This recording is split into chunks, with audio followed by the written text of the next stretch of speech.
Hello students, good morning everybody. मेरे YouTube channel my success गुरु में एक बार फिर से आप सभी का स्वागत व अभिनंदन।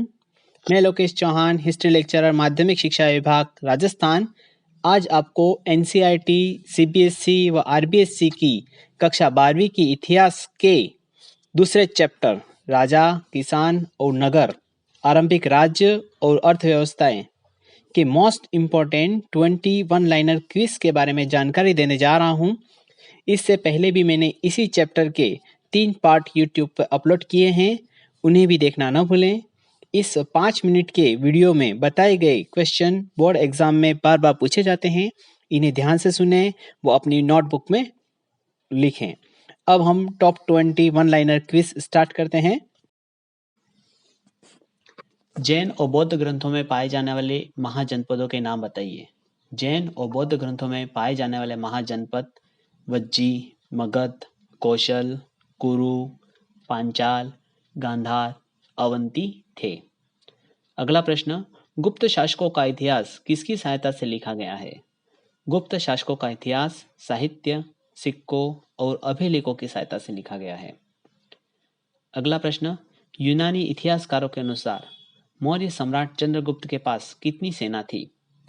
यूनानी इतिहासकारों के अनुसार चंद्रगुप्त मौर्य के पास 6 लाख पैदल सैनिक, 30,000 घुड़सवार और 9,000 हाथी थे।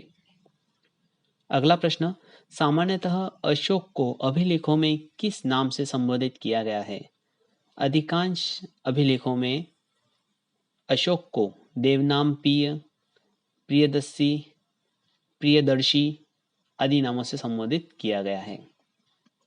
अगला प्रश्न, जैन एवं बौद्ध लेखकों के अनुसार मगध महाजनपद के प्रसिद्ध सम्राट कौन थे? जैन और बौद्ध लेखकों के अनुसार बिंबिसार, अजातशत्रु तथा महापद्मनंद मगध महाजनपद के प्रसिद्ध सम्राट थे। अगला प्रश्न, महाजनपद क्या थे? 6ठी शताब्दी ईसा पूर्व में उत्तरी भारत में कुछ बड़े बड़े राज्य स्थापित हो गए थे जिन्हें महाजनपद कहा जाता था। अगला प्रश्न, मगध महाजनपद के सबसे शक्तिशाली होने के क्या कारण थे? मगध महाजनपद के सबसे शक्तिशाली होने के कारण, पहला, मगध क्षेत्र में खेती की उपज अच्छी होती थी। दूसरा, यहाँ लोहे की खदानें थी। तीसरा, जंगली क्षेत्र में हाथी उपलब्ध थे।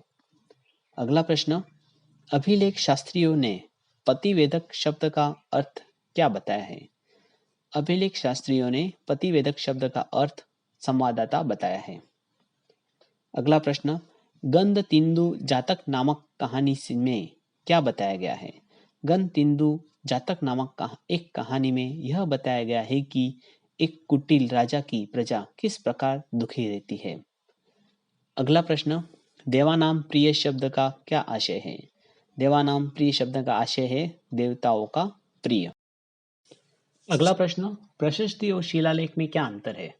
प्रशस्ति प्रायः कवियों द्वारा अपने राजा या स्वामी की प्रशंसा में लिखी जाती थी, जबकि शिलालेख में उन्हें बनवाने वाले लोगों की उपलब्धियां, क्रियाकलाप तथा विचार लिखे जाते थे। अगला प्रश्न, प्रभावती गुप्त कौन थी? प्रभावती गुप्त चंद्रगुप्त द्वितीय की पुत्री थी। अगला प्रश्न, गुप्त वंश की किस शासिका ने भूमिदान किया था? गुप्त वंश की शासिका प्रभावती गुप्त ने भूमिदान किया था। अगला प्रश्न, जातक कथाएं किसे कहते हैं?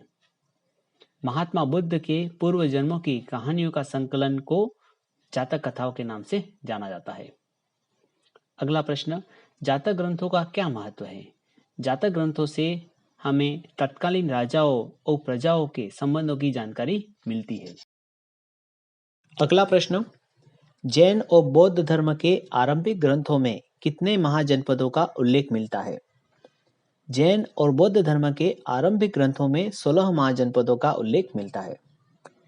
अगला प्रश्न, भारत में सोने के सिक्के सबसे पहले कब और किस वंश के राजाओं ने जारी किए थे? भारत में सोने के सिक्के सर्वप्रथम प्रथम शताब्दी ईस्वी में कुषाण राजाओं ने जारी किए थे। अगला प्रश्न, 5 प्रमुख महाजनपदों के नाम लिखिए। 5 प्रमुख महाजनपद हैं कुरु, वज्जी, मगध, कौशल, अवंती। अगला प्रश्न, 16 महाजनपदों में सबसे शक्तिशाली महाजनपद कौन सा था? 16 महाजनपदों में सबसे शक्तिशाली महाजनपद मगध था। अगला प्रश्न, सुदर्शन झील का निर्माण किसने करवाया था? सुदर्शन झील का निर्माण चंद्रगुप्त मौर्य के समय उसके सौराष्ट्र प्रांत के राज्यपाल पुष्यगुप्त ने करवाया था। इस वीडियो में हमने कक्षा 12वीं इतिहास के दूसरे अध्याय के अति महत्वपूर्ण प्रश्नों के बारे में जानकारी प्राप्त की, जो कक्षा 12वीं के अलावा अन्य सभी प्रकार की प्रतियोगी परीक्षाओं के लिए अत्यंत महत्वपूर्ण है। आप सभी इन्हें नोट करें व इन प्रश्नों को याद रखें। ये प्रश्न अक्सर बोर्ड परीक्षा में पूछे जाते हैं। इन प्रश्नों के अलावा कोई भी दूसरा प्रश्न कभी नहीं पूछा जाएगा। अगर आपको ये वीडियो पसंद आए तो आप अपने मित्रों को शेयर करें, लाइक करें व चैनल को सब्सक्राइब करना न भूलें। अगले प्रैक्टिस सेट में हम फिर मिलेंगे। मेरा यह वीडियो देखने के लिए आपको बहुत बहुत धन्यवाद, साधुवाद व आभार। जय हिंद, जय Bharat. Thank you very much.